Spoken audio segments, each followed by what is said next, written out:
família, meu marido conta, né? Parece que é da família do meu marido. Casou-se um primo com uma prima. Aí nasceram 13 filhos deficientes, cegos. Por quê? Ninguém sabe, né? Só se culpa porque são primos, né? Tem um pessoal também de minha terra, sabe, que vieram morar aqui. E o casal são primos. E os filhos, como se diz, são assim, umas coisas deformadas, sabe? As cabeças deles são umas coisas tudo diferentes de todo mundo. Olha, o menino de Yara, né?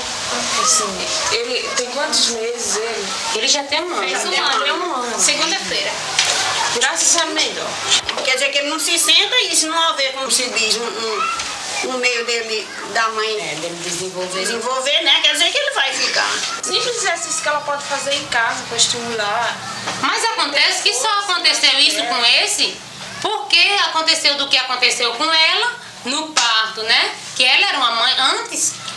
As outras duas que ela teve antes dele, ela tinha bons cuidados, que ela era boa de saúde, né? Da cabeça. E esse parto, o último desse menino que a gente estava falando, ela teve um parto, ela passou uns 10 dias no CTI entre a vida e a morte, e aí ela saiu doente da cabeça e não tem juízo certo para cuidar do menino. O menino amanhece e anoitece na rede, aí claro, não desenvolve a criança, ela não tem iniciativa nenhuma, né? Através do problema dela mesma. É por isso que a criança é assim. Ela tem todas as informações de como prever uma coisa assim, né? Mas é um exame, uma coisa que você vai fazer assim num posto de saúde. É uma dificuldade tão grande que uma pessoa da classe da gente acaba não fazendo. Entendeu? Embora a gente tenha vontade de fazer, embora tenha gente que tenha vontade de seguir com todas essas precauções, a gente não tem meio para isso, entendeu? Porque você chega num posto de saúde, uma doença simples já é do jeito que é. Imagina uma coisa que você vai fazer, uma prevenção, um exame, principalmente exame de sangue, essas coisas, é muito difícil. Então eu acho que acaba estimulando a pessoa a não fazer.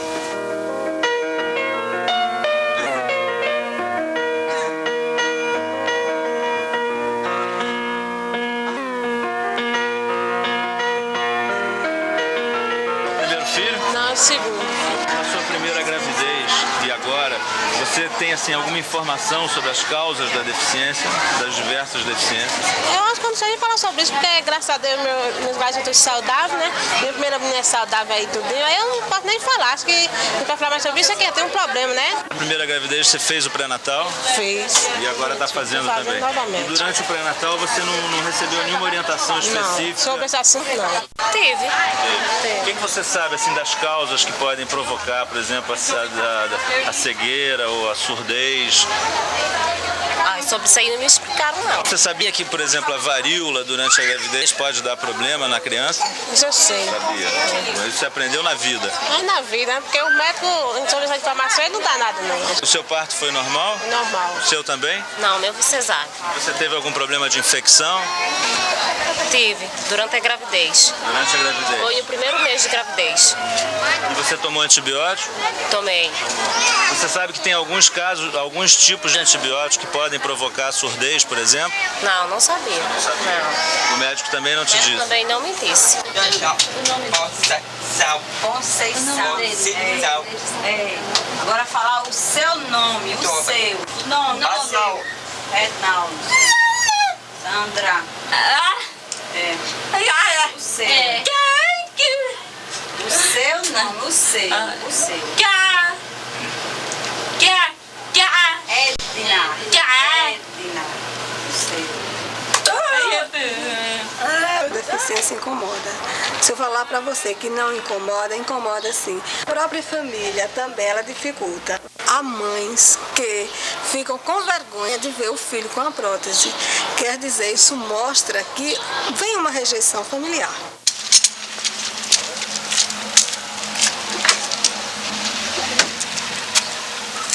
Consegui superar pelo menos a maioria das barreiras, né?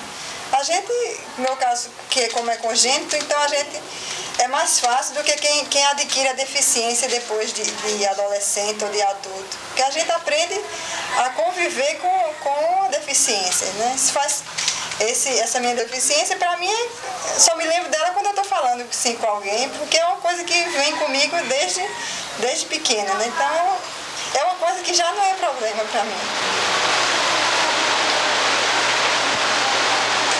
O preconceito é muito forte e a pessoa tem que ter realmente cabeça para conviver com ele, né?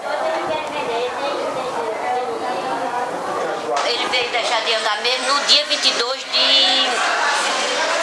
de março, que ele ia completar no dia 22 de abril, no dia 18 de março aí ele deixou de andar. 5 meses assim, só regrediu, Foi, só regrediu. Tanto na parte da marcha como na fala também. Da fala também, que a fala não foi da injeção. E o outro? E o outro morreu de meningite. Ele começou gritando, ele já estava grande assim. Com 10 meses, mas ele era bem nutrido, bem Apesar grande. de todos os cuidados, bem alimentado, e teve a meningite e chegou a falecer. Não é? E no caso dele parece que foi mais a encefalite da vacina. Foi. Então a explicação seria o seguinte: devido àqueles antecedentes da gravidez, o parto prolongado, geralmente a criança nasce já com uma predisposição, quer dizer, um terreno propício ao aparecimento de uma reação neurológica adversa. Então é provável que, devido a essa sensibilidade que ele tivesse, da anóxia perinatal, né, ele tenha apresentado essa reação à vacina. Isso teria sido possível diagnosticar isso antes da vacina? Eu acho que não. Agora, o que existe é o seguinte: toda vez que há antecedente de uma doença neurológica, como por exemplo convulsões febris, essas situações elas contraindicam a vacina tríplice. Para isso já existe comercializada a chamada vacina dupla, que ela só tem os 2 antígenos, o da difteria e o tétano. Não tem o da coqueluche, que é o perigoso, vamos supor assim. Quadrante superior externo. Segura esse braço dela. Pronto. Não pode massagear, certo? Se tiver febre, você já sabe. Da AS, a gente faz o toxoide, né, para prevenção do tétano neonatal, e temos as vacinas de rotina contra essas endemias, né? Sarampo, antissarampo, temos a DPT contra a difteria, coqueluche, tétano, temos a SEIB contra a paralisia, e a toxoide a gente não faz só em gestante, faz em todas as pessoas, né? Aqui nessa área eu não conheço nenhum caso, sabe? Nenhum caso de criança deficiente. Eu já fiz trabalho de campo, onde a gente observou para o lado de água fria, a gente verificou vários casos, sabe? Mas aqui não, nessa área não. E aí, nesses casos, é mais problema médico mesmo, problema assim de falta de informação das mães, dos pais? Eu acho que é mais falta de informação. Esse aqui é o álcool clínico, né? Apropriado para remédio, não é álcool comum. A gente aprendeu a fazer esse remédio, está fazendo, porque ajuda a comunidade, a população pobre, por exemplo, um remédio para gripe. Remédio das plantas medicinais, xarope. Estamos fazendo também uma fórmula para mancha na pele, né? Esse trabalho do remédio é um trabalho assim para curar, né, quando a pessoa está doente. Vocês fazem algum trabalho assim, na área da prevenção para informar sobre as doenças, sobre... Não, ainda não. Era muito bom que sim. Agora a gente está precisando, assim, eu acho, de mais informações, entendeu? O senhor está falando assim, porque eu não sei assim, passar para uma pessoa, por exemplo, como é que ela deve fazer para não acontecer uma tal doença, uma coisa, porque a gente não tem uma formação para isso. Tudo que diz respeito à saúde é bom para a gente saber, para passar para eles, né?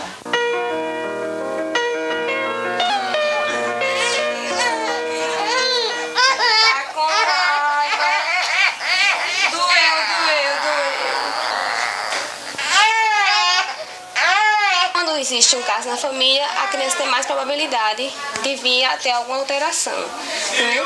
Então, essas alterações são alterações metabólicas que possuem um tratamento muito simples e fácil. O tratamento é concentrado todo na dieta alimentar da criança. Se por acaso algum desses testes der alguma alteração, alguma taxa que venha normal, nós convocamos os pais, né, e orientamos no sentido deles procurarem um médico, um pediatra, um nutricionista, para que seja elaborada uma dieta alimentar para a criança. Por que vocês resolveram fazer o teste do pezinho? Para prevenir o nosso filho de qualquer doença futura, né? Como ela falou aí, essas doenças são terríveis e podem causar um dano muito grande à saúde do nosso bebê. Na maioria dos casos são hereditários, né? Passa de pai, de mãe para o filho. Mas não existe nenhum exame pré-natal que determine alguma coisa? Não, no caso, quando a mãe é portadora de hipotireoidismo, a única prevenção que se pode fazer é exatamente isso, fazer o teste para saber se a criança também vai ser portadora do hipotireoidismo, no caso, o hipotireoidismo congênito. No caso de vocês não é isso, não tem ninguém, né? Não. Resolveram fazer o teste só por cuidado. Exatamente. Agora vamos ficar aqui. Você tá sabendo onde é pra ficar, né? Sobe. Isso. Sobe. Isso. Força. Na tua perna, Jefferson. Tira a mão do espelho. Tira a mão do espelho. Vai. Tira a mão. Não, em mim não. Tira a mão. Vai. A PAI é a Associação de Pais e Amigos dos Excepcionais, né? Nós trabalhamos aqui com pessoas carentes, nós temos a ajuda de sócios e também o governo nos ajuda, a LBA, através da LBA, com convênios, Secretaria da Educação, Secretaria da Saúde, que nos cede funcionários aqui à disposição e também a Prefeitura do município. Vocês trabalham com doentes mentais? Doentes mentais, é a nossa meta principal. Nós estamos com 62 crianças, nos 2 turnos. E aqui em João Pessoa e na Paraíba, o quadro deve ser muito grande, né? Eu tenho até o quadro da ONU, parece que é 5% da população da Paraíba. Se eu não me engano, é esse o índice. Com deficiência. Né? 5% mentais, só de mentais. E a maioria sem atendimento? Sem atendimento. Mas a nossa instituição, a PAI, como também tem as demais, né, que já está se reorganizando para ver se a gente está dando maior ênfase agora à prevenção. É o que nós mais queremos agora é a prevenção. Trabalhar com a prevenção. É melhor prevenir do que remediar, né? Vocês imaginam como uma campanha de prevenção? A maior maneira que a gente acha é visitando comunidades. Nós já estamos em contato com a Associação de Bairros, igreja. Ontem eu estive lá com o vigário. Divulgação de cartazes. Nós estamos divulgando cartazes para mostrar o nosso trabalho, convidando a própria população aqui, começando até pelo bairro.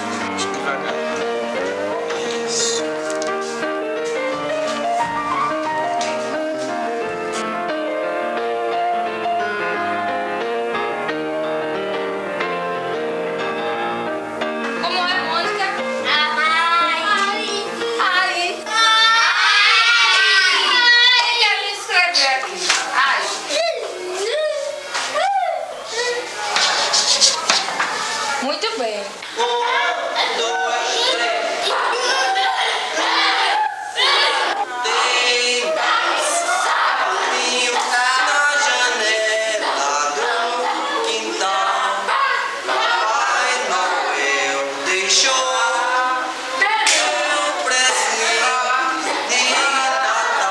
Nós reabilitamos para sociabilizar o indivíduo na comunidade, para oferecer condições até de cidadania a esse indivíduo. E esse indivíduo sai daqui e vai para a comunidade, entrar no processo de escolarização normal, o que já é até garantido pela Constituição brasileira. E ele não tem condições de ser recebido porque o profissional não está capacitado ou porque a escola não tem nenhum trabalho na área. Então, em vista a essa dificuldade, eu creio que a proposta de prevenção ela deve abranger a todas as áreas, tanto de saúde quanto de educação.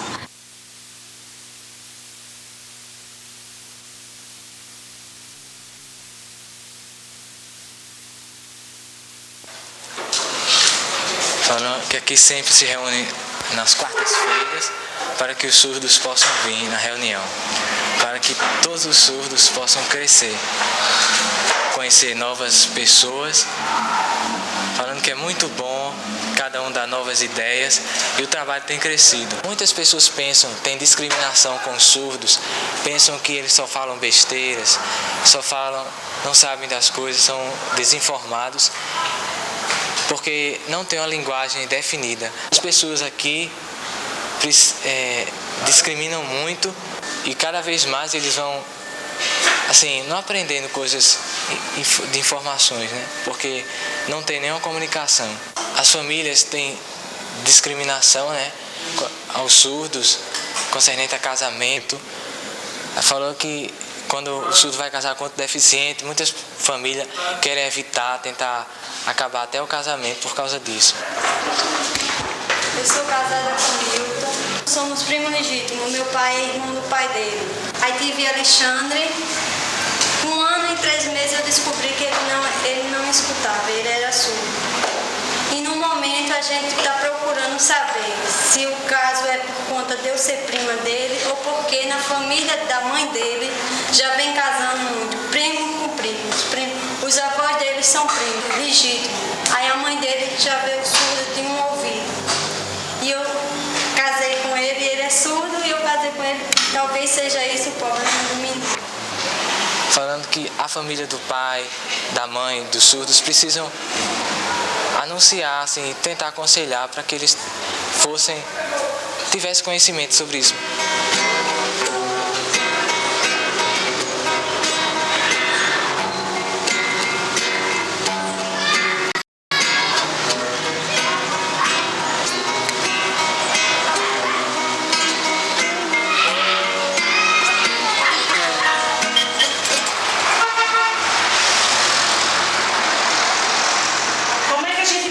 Na parede, com a mão, até encontrar. Você não tenha medo que não dá choque. Nós procuramos, através de uma ambiência doméstica, capacitar o portador de deficiência e levar uma vida participativa, ativa no meio familiar. Como também fora da família, fora, assim, fazendo compras, sabendo se organizar socialmente, a sua documentação, seus direitos.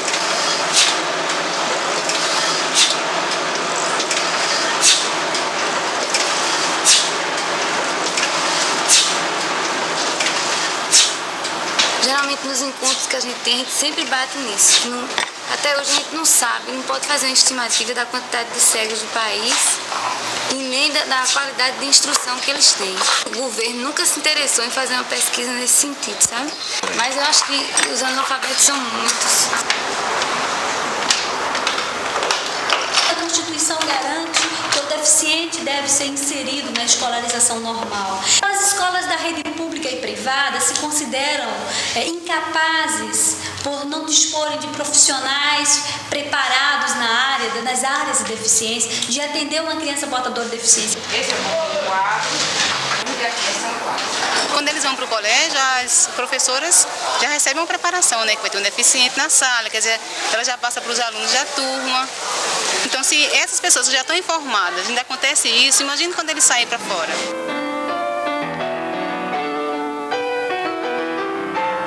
O Estado forma profissionais que trabalham com saúde, só sabe trabalhar com doença.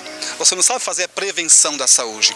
Nosso objetivo é exatamente de ir à comunidade, visto que nós somos uma instituição que lida de perto com o problema da deficiência auditiva, então de irmos à comunidade e abrirmos realmente em termos de informações, o que é que está acontecendo, que os setores competentes não estão despertando. Porque, por incrível que pareça, a classe médica e paramédica também é desinformada. O médico orienta como prevenir, mas quando chega uma deficiência, uma pessoa com deficiência, ele não sabe exatamente para onde encaminhar, quais os serviços que existem.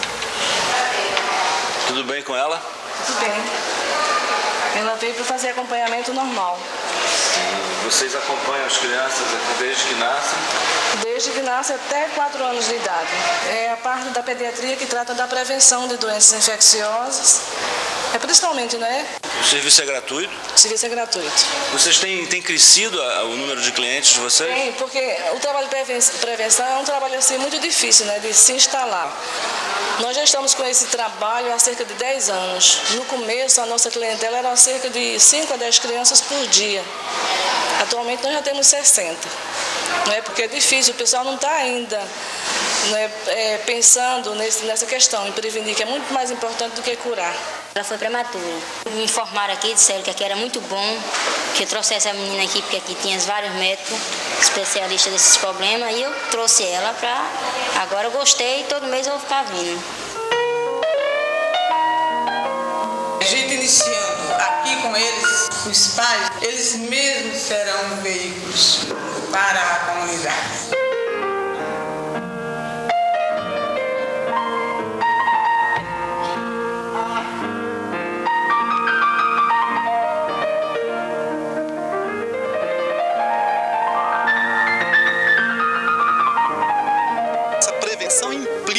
Num bom pensar, num direito de ir e vir, em saber escolher bem o seu representante legal, o direito à religião, o direito ao trabalho, o direito à alimentação, o direito ao lazer, o direito à educação, o direito à cultura. Quer dizer, o direito à consciência.